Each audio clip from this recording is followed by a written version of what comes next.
Welcome to This Explainer. Today, we're going to take you from an everyday device user and level you up into a highly capable Tier 1 technician.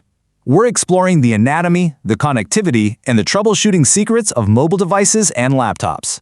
This is absolutely foundational knowledge for anyone who wants to really understand the devices that power our modern world. So let's kick things off with a simple question to kind of reframe how we view those glowing rectangles in our pockets. We usually just call them phones, right? But in reality, they're fully integrated, incredibly powerful computers. They run complex operating systems, manage massive amounts of data, and connect to global networks. It's basically a massive desktop PC just shrunk down to fit in your hand. Here's our game plan for today. We'll start by meeting your mobile devices, then look at connections, apps, and sync.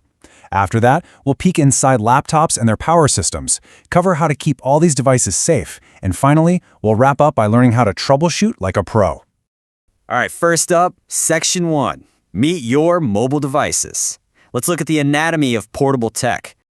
The mobile family is incredibly diverse. We have handheld devices like smartphones, phablets, which are basically just a cross between a phone and a tablet, and wearables like smartwatches.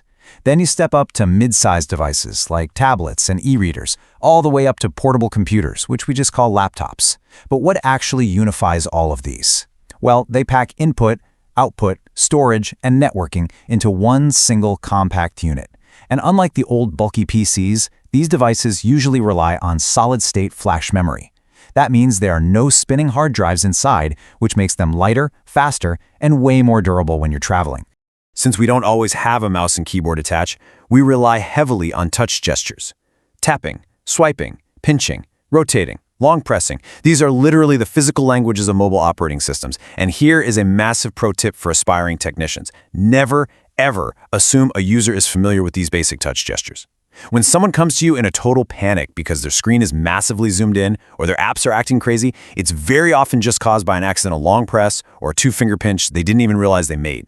They literally think their phone is possessed. Moving right along to Section 2, Connections, Apps, and Sync.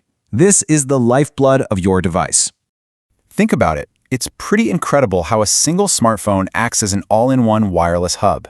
At any given second, your phone might be pinging a cell tower for a text message, listening to GPS satellites so your map knows exactly where you are, routing high-speed internet through a local Wi-Fi router, and beaming high-quality audio straight to your Bluetooth earbuds. It's managing all these distinct radio frequencies simultaneously. It's a lot of multitasking. Now, when we talk about cellular connections, we really need to clear up some common confusion. You'll hear the terms IMEI and IMSI tossed around a lot. Think of the IMEI as the physical fingerprint of the actual phone hardware. It's incredibly useful for tracking or blocklisting a lost or stolen device. The IMSI, on the other hand, is tied strictly to your carrier account and your SIM card. So if you pop your SIM card out and put it into a new phone, your IMSI goes right along with you, but the physical IMEI of the phone stays exactly the same. When it comes to wired connections, we've got the modern standard, which is the reversible USB-C, alongside older micro USBs, Apple's Lightning connector, and of course the traditional 3.5mm audio jack. So here's a crucial technician pro tip about USB-C. Just because a USB-C cable fits into the port perfectly, do not assume it supports everything the device can do. One USB-C cable might only be wired for slow charging, while an identical-looking one supports ultra-fast data transfer, video output, and high-wattage laptop charging. You always have to verify the cable's rating. Before we move on to the heavier hardware, we absolutely have to talk about data. The terms sync and backup are used interchangeably all the time, but as a tech, you have to know they are completely different. Synchronization is the mirror. It keeps data consistent across devices. So if you delete a synced photo on your phone, well, it immediately deletes it from the cloud and your tablet. It's gone. A backup, however, is the vault. It creates a secure, recoverable copy of your data that is frozen in time. If you accidentally delete a file, you just go into the backup vault and pull it back out. All right, Section 3, Inside Laptops and Power. Let's lift the hood. Inside a laptop chassis, things are incredibly tightly integrated. You've got the screen, the keyboard, the battery, the tiny M2 solid-state drive, the Wi-Fi card, the cooling fan, and the motherboard, all packed into a space thinner than a typical paperback book.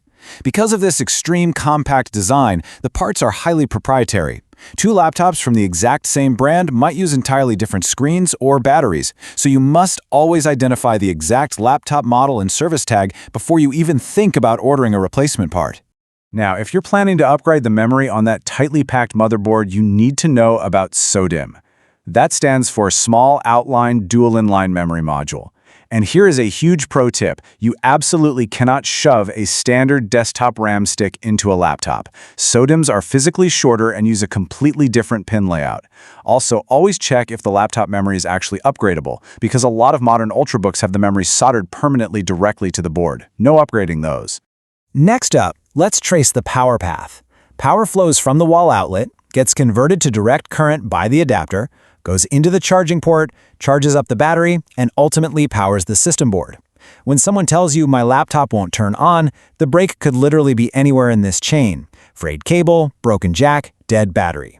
But listen, if you ever open a laptop and notice a swollen battery, stop immediately. Do not puncture it, do not bend it. A swollen lithium-ion battery is a severe fire risk and requires specialized, safe handling. Okay, Section 4. Keeping mobile devices safe. Let's talk about protecting all that data. Let's run through an essential digital hygiene checklist. A lot of people think just having a screen lock or passcode is enough. It's really not. Without actual device encryption turned on, a thief could theoretically bypass the screen lock by just taking out the storage chip and extracting your data. Encryption scrambles that data into unreadable gibberish without the right key. When you combine that with regular updates, strict app permissions, and good backups, you create an incredibly strong defense. But what if the worst happens, and the device is actually stolen? Well, if you set them up beforehand, you have two main remote options. A remote lock immediately secures the device, putting a message on the screen and blocking all access while you try to get it back. A remote wipe, though, permanently destroys all the data, returning the device to factory settings. A remote wipe is the nuclear option. It should always be a deliberate, absolute last resort decision when you know you can't recover the device and the data is just too sensitive to risk. In the corporate world, IT administrators don't just sit around hoping you follow that security checklist. They enforce it. They use mobile device management, or MDM tools. When a device is enrolled in an MDM, the IT department can automatically require a strong passcode, make sure encryption is on, push critical updates, and even trigger a remote wipe if you report it missing. It's essentially central command for mobile security. Finally, Section 5.